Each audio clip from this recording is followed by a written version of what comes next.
Putin या फिर रूस उस हमले पर रिजॉर्ट कर सकते हैं, उस हमले का इस्तेमाल कर सकते हैं। हमने वहां देखा है कि एक बैठक चल रही है न्यूक्लियर वॉरहेड्स को लेकर और उनके मूवमेंट को लेकर, लेकिन जो स्थिति इस वक्त है डिप्लोमैटिकली, एम्बेसडर वोरा, क्या पुतिन इस वक्त अकेले हैं?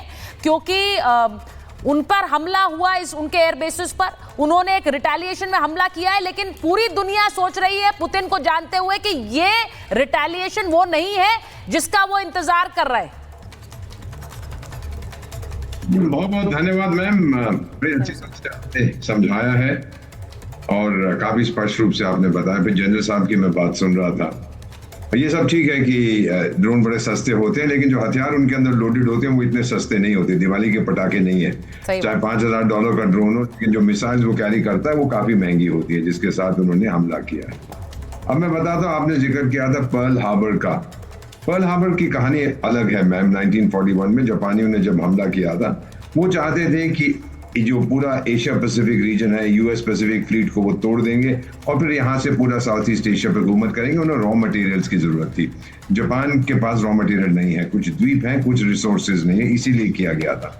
और फिर अल्टीमेटली आपको मालूम ही है, कुछ सालों के बाद अमेरिका ने फिर हमला किया, नागासाकी, हिरोशिमा पर न्यूक्लियर बॉम्ब्स गिरा दिए। अब मैं बेगिंस्की साहब की तस्वीरें देख रहा था, वो तो ऐसे लग रहा है जैसे टार्जन का बाप बन गया हो, मैंने ये कर दिया, मैंने वो कर दिया, अकेले में नहीं कर पाया। इसकी सहायता मिली है, इसको इंटेलिजेंस मिली है अमेरिका से। वो डोनाल्ड ट्रंप झूठ बोलता है कि मुझे पता ही नहीं था कि ये हो रहा है। अमेरिका से सहायता मिली और नेटो से सहायता मिली। पर सर, एम्बेसडर वोरा, ये बात तो उन्होंने खुद कही है, उन्होंने कहा हमने अमेरिका को सूचित किया था इस हमले से पहले।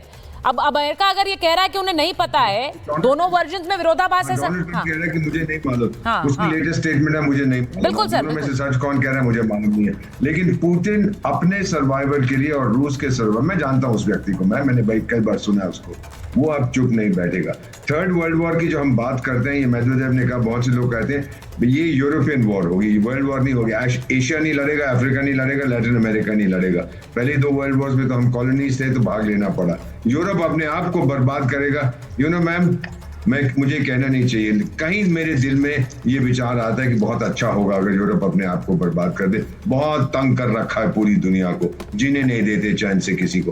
तो मेरा मानना है मैम कि अब पुतिन खामोश नहीं रहेगा। अमेरिका को कुछ नहीं करेगा, अमेरिका तो बहुत दूर है, उसको नहीं मारेगा, लेकिन मारेगा यूक्रेन को, मारेगा फ्रांस को, मारेगा ब्रिटेन को। और आप देखेंगे इसका परिणाम। मेरा मानना है कि अगले 7 से 14 दिनों में, अगर मैं पुतिन साहब को पढ़ पाया हूं, अगले 7 और 14 दिनों के बीच में हो सकता है एक परमाणु, टैक्टिकल कहिए, स्ट्रेटेजिक कहिए, जो कहिए, एक परमाणु विस्फोट हो सकता है यूक्रेन में। और कोई मेरे पैनल पे दूसरे मेहमान हैं एम्बेसडर वोरा जो ये बात कर रहे हैं। पहले जीडी बख्शी सर ने कहा, अब आप दूसरे मेहमान हैं जो ये कह रहे हैं कि परमाणु एक विस्फोट हो सकता है। मैं ये जानती हूं कि हमने जितनी बार भी ये चर्चाएं की हैं, हमारे मेहमान यही कहते आए हैं कि परमाणु युद्ध से परे है अभी, और परमाणु का इस्तेमाल नहीं करेगा कोई देश। लेकिन आज मेजर जनरल जीडी बख्शी कह रहे हैं, एम्बेसडर वोरा कह रहे हैं कि परमाणु का इस्तेमाल कर सकता है रशिया। ये बहुत बहुत इंपॉर्टेंट है। मैं इसलिए कह रही हूं क्योंकि ये बहुत घातक हो सकता है, लेकिन क्या उस हद तक पहुंचा दिया गया है रूस को? मैं उसका असर बाकी दुनिया पर पड़ेगा, हर देश पर पड़ेगा। मैं एक बार जरा बड़ी खबर बताऊं कि हमले के बाद रूस में हाई अलर्ट है और मॉस्को समेत कई शहरों में रेड अलर्ट है।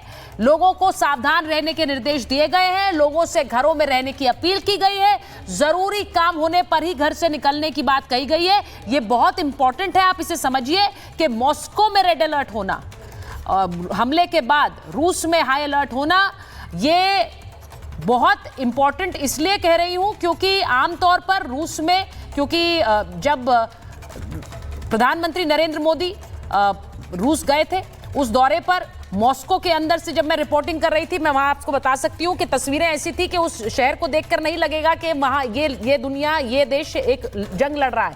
लेकिन अगर मॉस्को में भी रेड अलर्ट है तो आप समझिए कि इसके क्या मायने हैं। कर्नल नैन, मैं आपके पास आ रही हूं, इसका मायने क्या है? क्या रशिया कोई बड़ा पलटवार सोच रहा है, उसके बारे में विचार कर रहा है, या फिर प्लान तैयार हो चुका है? ठीक है, खुद यूक्रेन के एक हाई ऑफिशियल द्वारा यह कहना कि जब से इन्होंने ड्रोन अटैक किया है इनके स्ट्रेटेजिक एयर बेसिस के ऊपर, स्ट्रेटेजिक जैसे जनरल बख्शी बता रहे थे इनके T-20 पर या T-95 के ऊपर, ये एक साइलेंस जो हो रखा है अभी रशिया की तरफ से, जो कुछ आवाजें नहीं उठ रही हैं, ये बहुत खतरनाक है। It is very dangerous. Number 2, Russia में सिर्फ मॉस्को रेड अलर्ट पे नहीं है, रशिया के अंदर पूरे के पूरे ट्रकों की लाइन लग गई, पूरे ट्रक्स चेक हो रहे पूरे रशिया के अंदर, जहां भी आप देखो रोके लंबी लंबी लाइन लगी हुई है। तीसरा, यूक्रेन के अंदर कहा जा रहा है कि यूक्रेन के अंदर जो है वो पूरा सेम सब रेड अलर्ट टाइप से पूरा यूक्रेन रेड अलर्ट के ऊपर है, ये घोषणा कर दी गई है। और जहां तक सवाल है आपका कि ये जो सिचुएशन बनी इसके अंदर जिम्मेवार कौन, मैं जनरल बख्शी की एक डिबेट देख रहा था तो उसके अंदर उन्होंने एक शब्द यूज किया था सर ने, बंदर।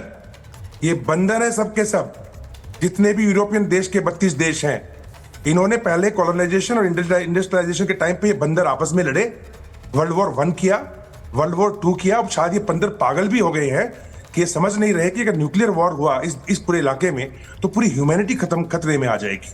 रही बात ट्रंप की, जैसे आपने बताया था कि ट्रंप ने कहा और मेडवेदेव ने कहा था कि आप ये आग की बात मत करें, तो वर्ल्ड वॉर 3 की तरफ जा रहा है। उसके बाद जब ट्रंप से दूसरा सवाल किया गया तो सुचारिता ट्रंप ने ये कहा था कि वेट फॉर 2 वीक्स। और जैसा आप कह रही हैं कि यूक्रेन ने उनको नोटिफिकेशन किया है इस अटैक से पहले, और ये भी बताया गया है कि ट्रंप को भी ये बात मालूम थी, इसमें Trump is also involve. But major part जो इसमें रोल अदा किया गया है वो किया गया है MI6 द्वारा, दैट इज यूके, ब्रिटेन। इन लोगों ने ही अपने एजेंट्स के थ्रू ये सारे ट्रक जो हैं वो मदद की है, इंटेलिजेंस जो है इसकी यूक्रेन की, उनके साथ मिलकर ट्रकों को भेजने की ट्रेनिंग दी गई है यूक्रेन की इंटेलिजेंस को इन लोगों द्वारा पिछले 1.5 साल के अंदर। पूरी प्लानिंग के अंदर ब्रिटेन पूरी तरीके से शामिल था और आज पूरा ब्रिटेन थर्रा रहा है। वहां पे घोषणा भी हो गई है कि सभी के सभी लोग लड़ाई के लिए तैयार हो जाएं। ब्रिटेन ने अभी अमेरिका से डिमांड की है आज ही कि हमें आपके F-37 बॉम्बर्स, न्यूक्लियर बॉम्बर्स चाहिए। मारना बिल्कुल साफ है। जहां तक रशिया का सवाल है, जो सवेरे से डेवलपमेंट हुई है सुचारिता, उसके अंदर यूटीवी जो इनके 76 डूम्सडे रेडियो स्टेशन है, उसमें से 8 messages have been already passed, 8 message आ चुके हैं। और अगर आपको याद हो 2 हफ्ते पहले ही ये रिहर्सल चल रही थी डूम्सडे रेडियो स्टेशन के ऊपर। इनके सबमरीन्स जो है वो जो न्यूक्लियर सबमरीन्स है वो पानी में उतर चुकी हैं। इनका जो न्यूक्लियर बेड़ा है वो अलर्ट पे है। इनके जितने भी टैक्टिकल न्यूक्लियर वॉर हेड्स हैं, साइलोज हैं, या फिर उनके जो भी लॉन्चर्स हैं, they are on very high alert and security के अंदर हैं। There is a big meetings going on Kremlin के अंदर, यानी मॉस्को में आज। सुचारिता, जैसे जनरल बख्शी बोल रहे हैं, this is a very very serious situation. ये हम लोग टेक्निकल बात करें कि इस तरीके से किया गया या ड्रोन्स के माध्यम से किया गया, या ड्रोन में जो ड्रोन यूज किए गए उनमें आर्टिफिशियल इंटेलिजेंस भी यूज की गई है इस बार पहली बार इन लोगों ने। और फाइबर सपोर्टेड जो है वो यूज किए गए हैं, क्या नाम, ड्रोन्स हैं सुचारिता, ताकि वो उनके सिग्नल्स ना पकड़ पाए रशिया। इन लोगों ने सर, मैं तो एक चीज ये कहना चाह रही हूँ और मैं चाह रही हूँ मेरे जो मेहमान, मैं ये तस्वीरें भी दिखा रही हूँ, ये अपने आप में जिस तरह का एक हमला किया गया, दुनिया के देशों को